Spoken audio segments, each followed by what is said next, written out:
आज आपण paper second मधला पुढचा चॅप्टर घेणार आहोत, अव्यापारी संस्थांची खाती।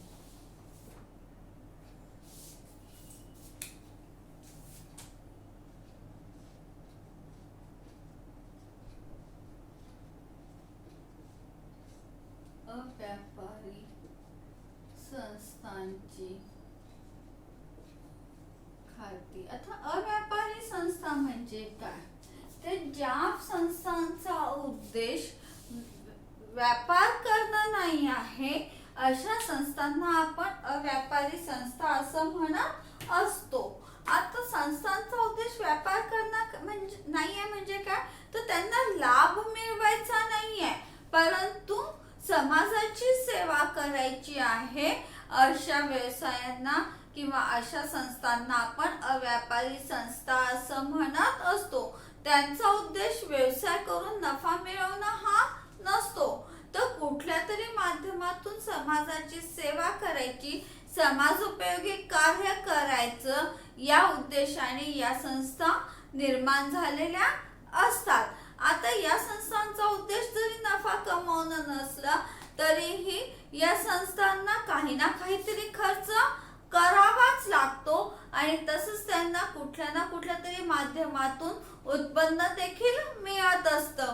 त्यामुळे मिळणारे उत्पन्न आणि झालेला खर्च या दोन्हीची नोंद ठेवण्यासाठी त्यांना काही ना काहीतरी लेखे किंवा विवरणे ठेवावी लागत असतात। मग अशा कुठल्या संस्था आहेत की ज्यांचा उद्देश नफा कमवणं नाहीये तरीही त्या संस्था कार्यरत आहे? जसं आपण म्हणूया की शैक्षणिक संस्था, आपल्या शाळा कॉलेजेस आहे, बरोबर आहे ना, यांचा उद्देश नफा कमवणं असं नाहीये, परंतु विद्यार्थ्यांना चांगल्या दर्जाचं शिक्षण देण्यात यावं या उद्देशाने या संस्था सुरू झालेल्या असतात। मग विद्यार्थ्यांना शिक्षण देत असताना यांना अनेक बाबतीत खर्च देखील करावा लागतो, जसं टीचर लोकांचा पगार आहे, फर्निचर खरेदी करणं आहे, लाईटचं बिल भरणं आहे, पाण्याचं बिल भरणं आहे, सफाई कामगाराचं वेतन आहे, खडू डस्टरचा खर्च आहे, विद्यार्थ्यांसाठी लायब्ररी उपलब्ध करून देणे, असे अनेक प्रकारचे खर्च या संस्थांना करावे लागत असतात। आणि हे खर्च भागवण्यासाठी त्यांना विविध माध्यमातून उत्पन्न देखील भेटतं। जसं अनेकदा विद्यार्थ्यांच्या फी पासून त्यांना पैसा मिळत असतो, विद्यार्थ्यांच्या गव्हर्नमेंट कडून त्यांना अनुदान मिळत असतं, कोणीतरी देणगी देत असतं, अशा विविध माध्यमातून यांना पैसा देखील मिळत असतो। मग मिळालेला पैसा आणि म्हणजेच मिळालेले उत्पन्न आणि खर्च झालेला पैसा या दोन्हींची नोंद ठेवण्यासाठी त्यांना लेखे लिहावे लागत असतात। मग नुसतं शाळा आणि कॉलेजेस या संस्था का नाही? तर मग आपण म्हणू शकतो सगळ्यात पहिला आपल्या ओळखीचं आहे म्हणून आपण पहिल्यांदा घेतलेला आहे शाळा कॉलेज। नंबर 2 वरील धर्मार्थ दवाखाने,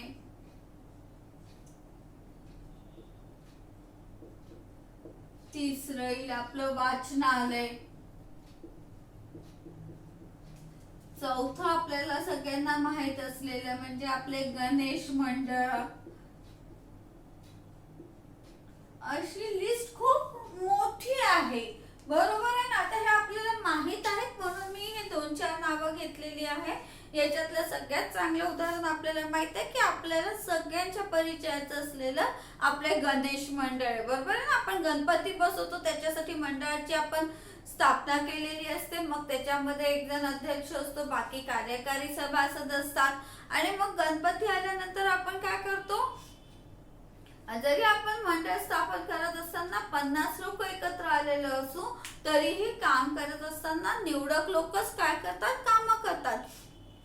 हे लोक समाजामधून वर्गणी गोळा करतात, वर्गणी म्हणजेच पैसा, उत्पन्नाचं साधन काय त्यांचं वर्गणी गोळा करतात, देणग्या घेतात आणि त्याच्यातून मग गणपती बसवतात, गणपतीचे 10 दिवसाचा खर्च करत असतात। मग आता हे जे आपल्याला माहित आहे की विविध प्रकारच्या वर्गण्या किंवा देणग्या घेऊन उत्पन्न मिळवत असतात आणि त्याच्यावर विविध प्रकारचा खर्च देखील होत असतो। मग मग मिळालेलं उत्पन्न आणि झालेला खर्च या दोन्ही गोष्टींची नोंद ठेवणं अत्यंत आवश्यक आहे. परंतु आता याच्या काही अव्यापारी संस्था म्हणजे यांचा उद्देश नफा मिळवणं नाही आहे, तर काहीतरी एखादं चांगलं कार्य करण्यासाठी या संस्था जेव्हा निर्माण झालेल्या असतात, तयार झालेल्या असतात, त्यावेळेस मग हे नफा तोटा लेखा लिहू शकत नाही. कारण नफा तोटा म्हटलं की तुम्ही काय केलेलं आहे, नफा मिळवण्यासाठी तुमच्या संस्थेची स्थापना झालेली आहे असं गृहीत धरल्या जातं. असं होऊ नये म्हणून मग या संस्था नफा तोटा लेखा लिहू शकत नाही, व्यापार लेखा लिहू शकत नाही. म्हणून मग या संस्था प्राप्तिशोधन कुठले लेखे ठेवतात, तर प्राप्तिशोधन लेखा,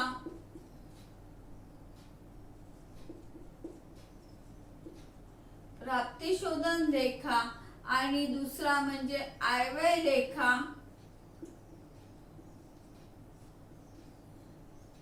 आणि तिसरं म्हणजे ताळेबंद हे लेखे ठेवत असतात. आता प्राप्तिशोधन लेखा पहिल्यांदा आज आपण बघूया की प्राप्तिशोधन लेखा म्हणजे काय. या संस्थेचा उद्देश नफा मिळविणे हा नसला तरीही विविध माध्यमातून यांना उत्पन्न मिळत असतो, यांच्याकडे पैसा येत असतो आणि अनेक बाबींवर यांना खर्च करावा लागतो. जसं आपण म्हटलं क्रिकेट मंडळ जर स्थापन झालेले असेल तर सामने भरवायचे आहे, त्याच्यासाठी ग्राउंडची सफाई करायची आहे, बक्षीस निश्चित करायचे आहेत, बक्षीस द्यायची आहे, बॉल आणायचा आहे, नाश्त्याची सोय करायची, असे विविध प्रकारचे खर्च या मंडळांना करावे लागत असतात. आता प्राप्तिशोधन लेख्यामध्ये वर्षभरात जो काही खर्च आणि उत्पन्न होईल त्याची नोंद प्राप्तिशोधन लेख्यामध्ये केल्या जात असते. म्हणजेच खर्च झाल्याबरोबर त्याची नोंद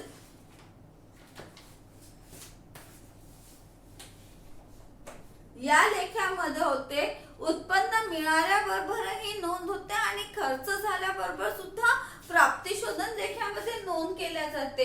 ही नोंद करत असताना तो खर्च मागच्या वर्षीचा आहे, चालू वर्षीचा आहे की पुढील वर्षाचा आहे, खर्च आणि उत्पन्न मागचा, पुढचा, चालू कुठल्याही वर्षाचं असलं तरीही त्याची नोंद या लेख्यामध्ये केल्या जात असते. म्हणजेच पैसा आला आणि पैसा गेला की मग तो कुठल्याही कारणासाठी आला किंवा गेलेला असो त्याची नोंद प्राप्तिशोधन लेख्यामध्ये होत असते.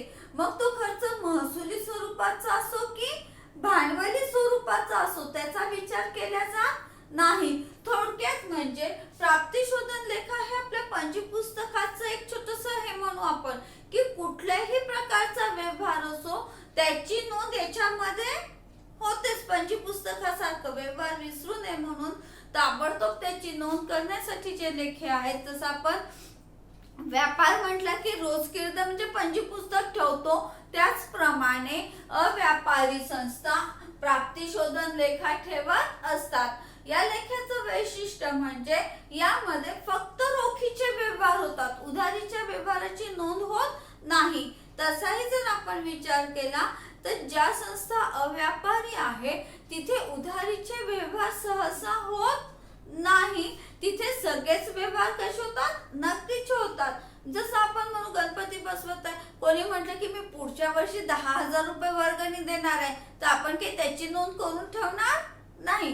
जर आपल्याला या वर्षी तो 10,000 वर्गणी देत असेल तर आपण निश्चितच त्याची नोंद करून ठेवू. मागच्या वर्षीचा एखादा खर्च राहिलेला असेल तर तो आपण निश्चितपणे देऊन टाकू. परंतु असं नाही होणार की कोणी भविष्यामध्ये आपल्याला म्हणत आहे पैसे मिळणार आहे किंवा पैसा खर्च करायचा आहे, भविष्यात मी 10,000 रुपयाची ऍडव्हर्टाइज देणार आहे, जाहिरात करणार आहे किंवा मी पुढच्या वर्षी 4,000चा गणपती बसवणार आहे म्हणून त्याची नोंद आपल्या प्राप्तिशोधन लेख्यात होणार नाही. कारण तो खर्च केलेला आहे का नाही, फक्त आपण उधारीबद्दल बोलत आहोत, त्याची नोंद, त्यामुळे त्याची नोंद करण्याची गरज पडत नाही. याचाच अर्थ प्राप्तिशोधन लेख्यामध्ये फक्त न नगदीच्या व्यवहाराची नोंद होते. प्राप्ती शोधन लेख्यात कुठल्या व्यवहाराची नोंद होते? नगदीच्याच व्यवहाराची नोंद होते. मग हा नगदीचा व्यवहार मागच्या वर्षीचा असो, चालू वर्षीचा असो किंवा पुढच्या वर्षीचा असो, परंतु तो जर खर्च किंवा उत्पन्न आलं किंवा गेलं असेल तर मात्र निश्चितपणे प्राप्ती शोधन लेख्यामध्ये नोंद होते. याच्या नावे बाजूला आपण प्राप्ती म्हणतो आणि जमा बाजूला आपण खर्च म्हणतो किंवा शोधन म्हणतो. कुठल्याही कारणास्तव उत्पन्न मिळालं असेल तर त्याची नोंद आपण प्राप्ती शोधन लेख्याच्या नावे बाजूला करणार आहोत आणि कुठल्याही कारणास्तव जर आपल्या व्यवसायातून पैसा गेला असेल तर त्याची नोंद आपण कुठे करणार आहोत? प्राप्ती शोधन लेख्याच्या जमा बाजूला करणार आहोत. हे झालं आपलं प्राप्ती शोधन लेखा. प्राप्ती शोधन लेख्याचं प्रारूप जर आपल्याला बघायचं असेल तर मी तुम्हाला थोडक्यात दाखवते, कारण त्याच्या नोट्स मी तुम्हाला देतेच आहे. त्यामुळे आता परत ब्लॅकबोर्डवर लिहून मी त्याच्यामध्ये आपला हे करणार नाही. फक्त एक तुम्हाला नजर टाकता यावी म्हणून प्राप्ती शोधन लेख्याची पद दिलेली आहे. बघा, प्राप्ती शोधन लेख्याच्या प्राप्ती बाजूला सगळ्यात पहिलं पद असतं हस्तस्थ रोख म्हणजे रोख शिल्लक, नंतर बँकेतील शिल्लक, नंतर वर्षभरात मिळालेले वार्षिक शुल्क, सरकारी अनुदान, कार्यक्रमापासून प्राप्ती, देणगी, आजीवन सदस्यता शुल्क, असे विविध पद याच्यामध्ये दिलेले आहेत. तर शोधन बाजूला आपण वेतन, मजुरी, स्टेशनरी, मानधन, भाडं, विद्युत बिल इत्यादी खर्च आपण कुठे लिहिणार आहोत? शोधन बाजूला लिहिणार आहोत. हे झालं आपलं प्राप्ती शोधन लेख्याचं प्रारूप झालेलं आहे. या प्राप्ती शोधन लेख्यावरनं नंतर कुठला लेखा तयार केला जातो हा लेखा आपल्यासाठी महत्वाचा आहे. त्यानंतर या प्राप्ती शोधन लेख्यावरून आपण आयव्यय लेखा तयार करत असतो. आपल्याला परीक्षेमध्ये प्राप्ती शोधन लेखा गणितामध्ये दिलेला असतो. प्राप्ती शोधन लेखा आपल्याला तयार करावा लागत नाही, तर प्राप्ती शोधन लेख्यावरनं आपल्याला आयव्यय लेखा तयार करायचा असतो. आता आयव्यय लेखा म्हणजे काय? यालाच आपण उत्पन्न खर्च खाते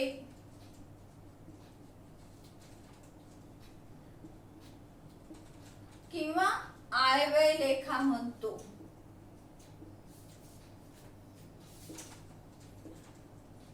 आयव्यय लेख्याची जी स्वरूप आहे हे प्राप्ती शोधन लेख्याच्या विरुद्ध आहे.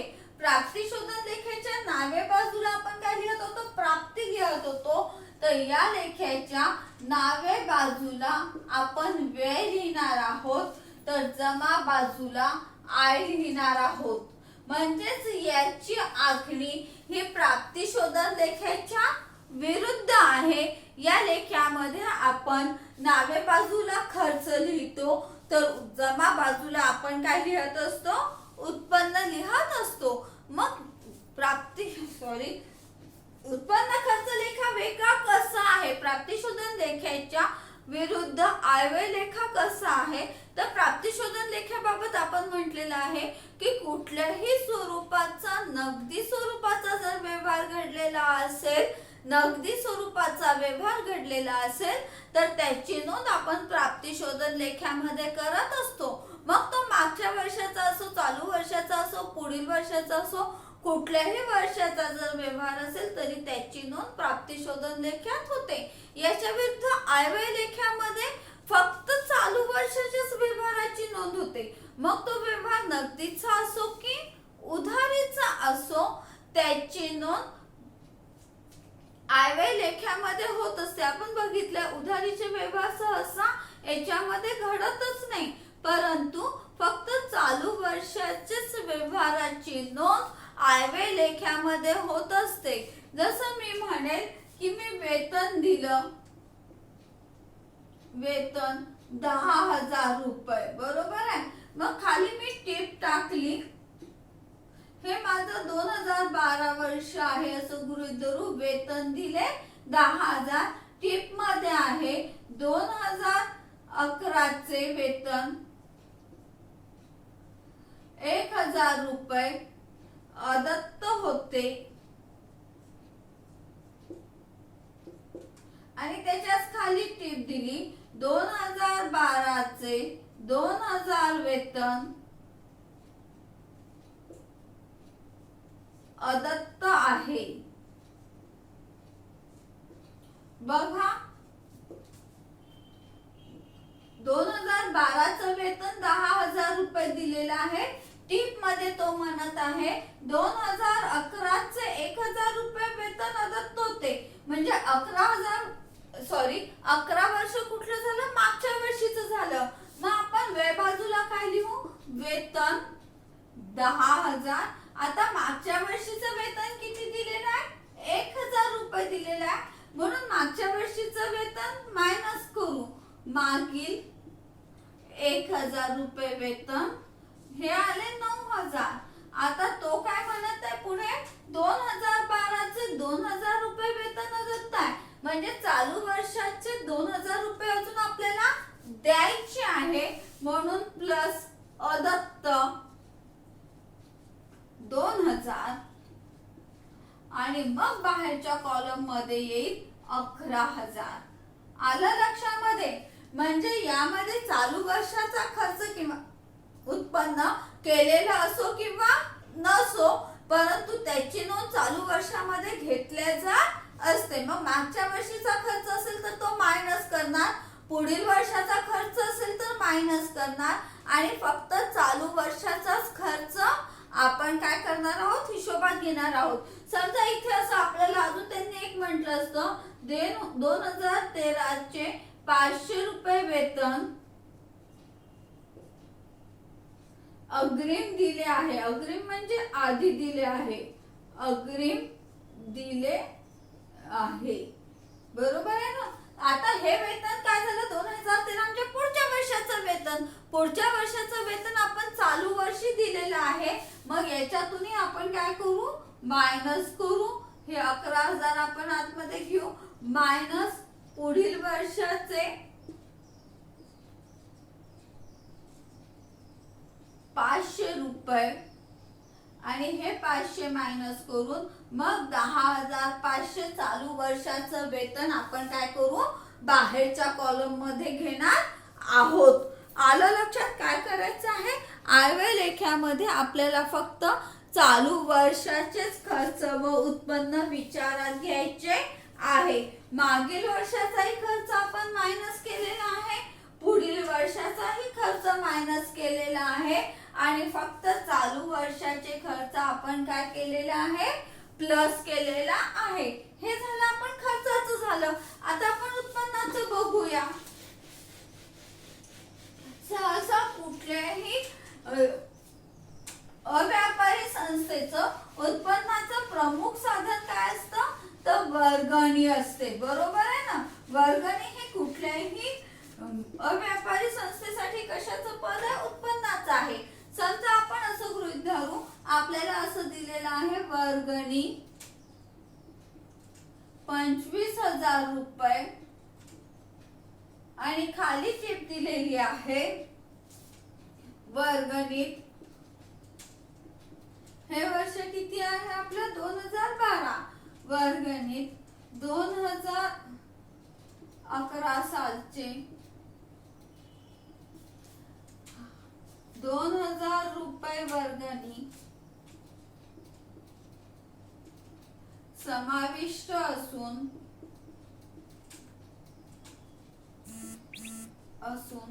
2013 सालची वर्षाची 5,000 रुपये वर्गणी पूर्वप्राप्त आहे.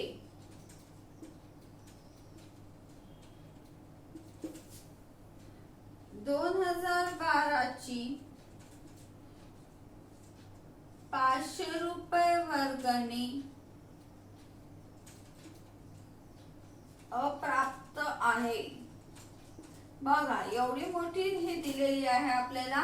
वर्गणीत 2000 सालचे 2000 रुपये समाविष्ट असून 2013 साल वर्षाची 500 रुपये 5000 रुपये वर्गणी पूर्वप्राप्त आहे आणि 2012 ची 500 रुपये वर्गणी अप्राप्त आहे. बरोबर आहे ना. मग वर्गणी आपलं पद कशाचं आहे? उत्पन्नाचं पद आहे. म्हणून मग आपण आय बाजूला लिहू. वर्गणी जसं दिलं असेल तसंच घ्यायचं आहे. वर्गणी 25,000, वर्गणी 2011 सालचे 2000 रुपये समाविष्ट आहे. म्हणजे मागच्या वर्षाचे काय समाविष्ट आहे, म्हणून मायनस मागील 2000 मायनस करून राशी खाली घेतली 23,000. नंतर काय म्हणत आहे असून 2013 वर्षाची 5000 रुपये वर्गणी पूर्वप्राप्त आहे. म्हणजे पुढच्या वर्षाची वर्गणी आपल्याला चालूच वर्षी भेटलेली आहे, म्हणून त्याला आपण म्हणू मायनस पूर्वप्राप्त. आपल्याला समजा शब्द आठवले नाही तर मायनस पुढील वर्षाची लिहिलं तरीही चालतं. मायनस पुढील वर्षाची 5000 5000 वजा करून राशी खाली आली 18,000. नंतर काय म्हणत आहे तो 2012 ची 500 रुपये वर्गणी अप्राप्त आहे. म्हणजे चालू वर्षाची वर्गणी कशी आहे? अप्राप्त आहे. मग ती याच्यात प्लस करू. प्लस अप्राप्त 500 आणि मग बाहेरच्या कॉलम मध्ये लिहू आपण 18,500. म्हणजे आपण काय केलेलं आहे बघा, उत्पन्नाच्या पदामध्येही उत्पन्नाचं पद लिहून घेतलं. त्याच्यामध्ये मागील वर्षाची आणि पुढील वर्षाचे जे काही खर्च होते हे खर्च काय केले आपण? उत्पन्न काय केले? मायनस केले. मागच्या वर्षीचं उत्पन्न मायनस केलं आणि पुढच्या वर्षीचंही उत्पन्न मायनस केलेलं आहे. आणि फक्त चालू वर्षाचं जे उत्पन्न मिळालेलं नाही आहे ते उत्पन्न आपण काय केलेलं आहे? प्लस केलेलं आहे. भविष्यात ते उत्पन्न आपल्याला मिळणार आहे असं गृहीत धरून आपण ते काय केलेलं आहे? चालू वर्षामध्ये प्लस केलं आहे. म्हणजेच आयव्यय लेख्यामध्ये आपण काय करतो? फक्त रोखीचे व्यवहार लिहितो असं नाही, तर भविष्यात आपल्याला जे उत्पन्न मिळणार आहे त्याची नोंद सुद्धा आपण काय करत असतो? आयव्यय लेख्यामध्ये करत असतो. आयव्यय लेख्याचं दुसरं वैशिष्ट्य काय आहे? याच्यामध्ये आपण फक्त आगम म्हणजे महसुली स्वरूपाचेच खर्च लिहितो. याच्यामध्ये आपण कुठले खर्च लिहितो? आगम किंवा महसुली स्वरूपाचेच खर्च लिहितो. म्हणजे जे खर्च आपल्याला नियमितपणे करावे लागतात त्या खर्चाचीच नोंद आयव्यय लेख्यामध्ये होत असते. भांडवली स्वरूपाच्या खर्चाची नोंद यामध्ये होत नाही. जसं इमारत खरेदी केलेली आहे तर इमारतीची नोंद आयव्यय लेख्यामध्ये होणार नाही. ती कशात जाईल? ताळेबंदात संपत्ती बाजूला त्याची नोंद होईल. परंतु आयव्यय लेख्यामध्ये इमारत खरेदी केली, फर्निचर खरेदी केला, यंत्रसामुग्री खरेदी केलेली आहे, भूमी व इमारतीची खरेदी केलेली आहे, विनियोग खरेदी केलेली आहे, असे जे भांडवली स्वरूपाचे खर्च आहे त्याची नोंद आयव्यय लेख्यामध्ये होत नाही. तर ती कशात होईल? ताळेबंदामध्ये संपत्ती बाजूला होईल.